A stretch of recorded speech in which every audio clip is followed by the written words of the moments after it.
Yeah, look, I think IPL has been incredible for the game of cricket worldwide, but and Indian cricket. In 2008, when I arrived there as a player, no one really knew what to expect. And season one, I was part of the group that went on to win it. It was a mind-blowing experience on all levels. And then, now 15, 16 years later, to see how it's gone from strength to strength, it's just brilliant. And I think, for us to be able to attract six of the biggest franchises in the world out of India was just amazing, and they've really been at the coalface with us at the SA20 team, building what has been now deep into season two, which has been incredible. So, with the advent of so many T20 leagues, T10 leagues around across the world, how challenging it was to establish a league like SA T20? I think the history tells you that it's not easy to get right. I think cricket in South Africa tried a few times and never quite got it right. I think we got the modelling right, we got the type of partnerships correct, and we were able to attract global broadcasters. Obviously here in South Africa, built on the back of SuperSport, which is the biggest broadcast in sub-Saharan Africa. And then, I just think it was so crucial for South African cricket that we did get it right. And having been there from the beginning, to talking to the players, the landscape of going up against ILT20 and Big Bash and various other things, there was a lot of pressure. So I'm very grateful to the people that, in particular, the players that backed us internationally early on. And it's been terrific. But don't you think that too much cricket would ultimately kill cricket? Listen, I think obviously scheduling is always a challenge. Going forward into the future, you almost feel like things will balance out. I mean, I think that for us, we only have 4-week tournament in an entire calendar.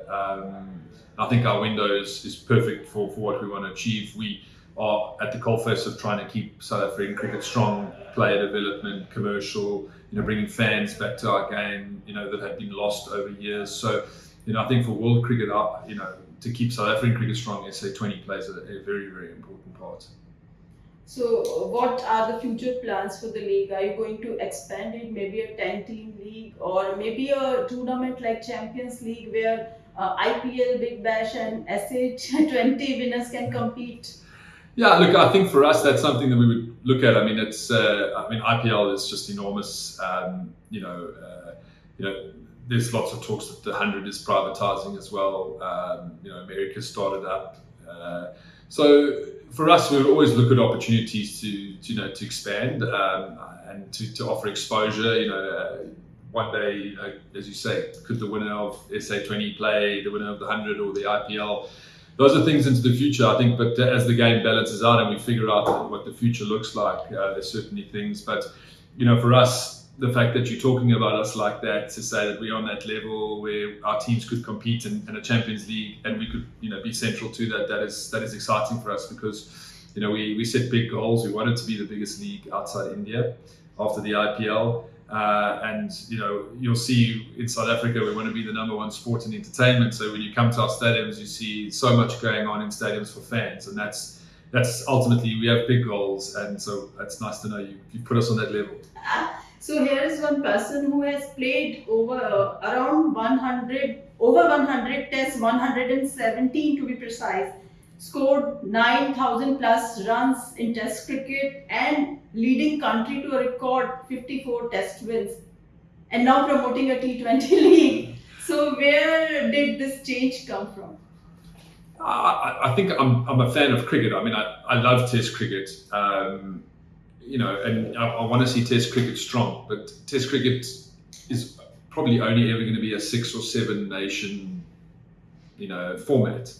T20 cricket is growth. It is introducing new youngsters to the game, new fans.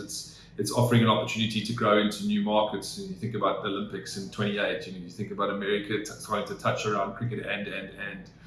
So I think for us, it was important for South African cricket to get a seat at the table, to bring back some gravitas, to develop its own product that it could own and keep cricket in the region strong. And for me, it's ultimately, I want to see South African cricket strong. So our league is based on also developing South African players like the IPL. I mean, think about the talent that the IPL has produced for Indian cricket that plays all formats. And, we want to be just like that. And seeing our national team, competing in World Cups and Test matches around the world. But you are the member of ICC Cricket Committee as well. So MCC Cricket Committee as well. So what steps are needed to be taken to protect Test cricket? I mean, everyone talks about scheduling. I just think the challenge for Test cricket is the financial modelling. I mean, you heard Johnny Graeme, speak openly that everyone loved the Test match win and it was great for the game, but the West Indies have lost over $1 million. They don't get any revenue from that tour. So I think that people need to think, and as we just had the MCC Cricket Committee meeting, those are the things we were discussing. Like, how does modelling fix itself to make sure that nations stay strong, that they want to play Test cricket?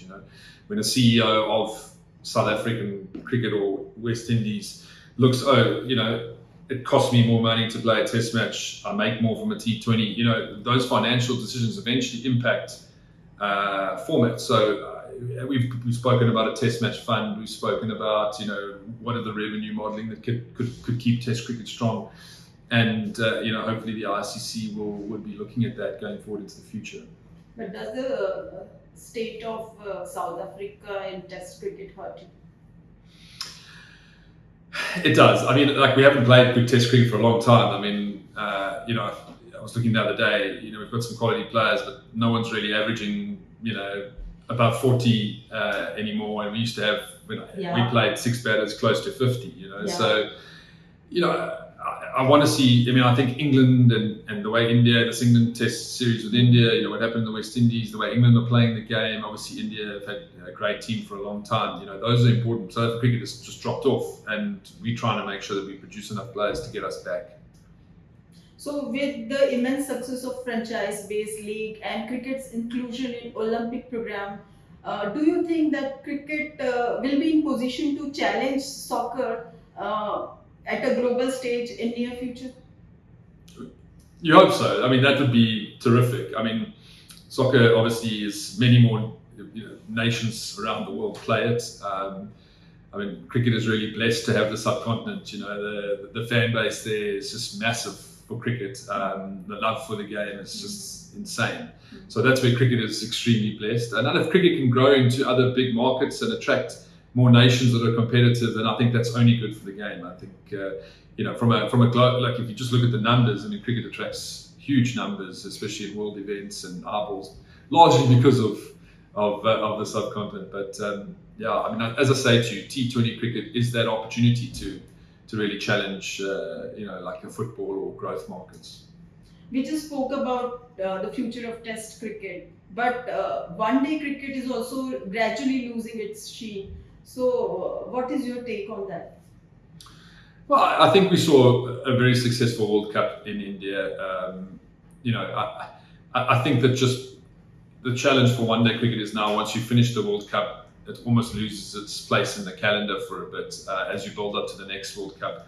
I know for South African cricket, that 27 World Cup here, I mean, hasn't hosted an event since I think 2007. It's huge for South African cricket. So I think the challenge is bilateral scheduling and how tours are managed going forward, and where is it always a 3-format tour, or is it down to maybe just tests and T20s for now, and then 2 years out from a World Cup, you start playing more ODIs. I don't know, but that's at the hands of the CEOs and the boards to manage. Last question.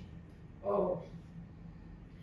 Let us talk about Indian cricket now. With the players like Shubhaman Gill and Yashasvi Jaiswala performing so well in Test cricket also, do you think transition will not be an issue for Indian cricket when likes of Rohits and Virats are retired? Oh, listen, I mean, I think Indian cricket is so blessed with so much talent, and I think you touch on an important point. I think you've seen their fame and their skills come to light largely in the IPL. I mean, obviously they've come through a system, and then they've gone on, because they're good enough, they've gone on to play Test cricket and doing it well. So I think that talent is going to be, you see talent coming through different pipelines now, and if you're good enough, you still can play every format. I think Virat and Rohit have been incredible for Indian cricket, and I think Indian cricket will always have enough talent, but it'll be a sad day to see those guys retire. So you were the youngest and most successful South African captain. Who do you think is the best choice to lead India after Rohit Sharma? I don't know. I think someone that really can handle the expectation and the pressure and manage the players. I mean, we know that captaining India is a very, very big job. It comes with a lot of responsibility and a lot of pressure. So I'll give Rahul Dravid a call. I'll ask him who he thinks.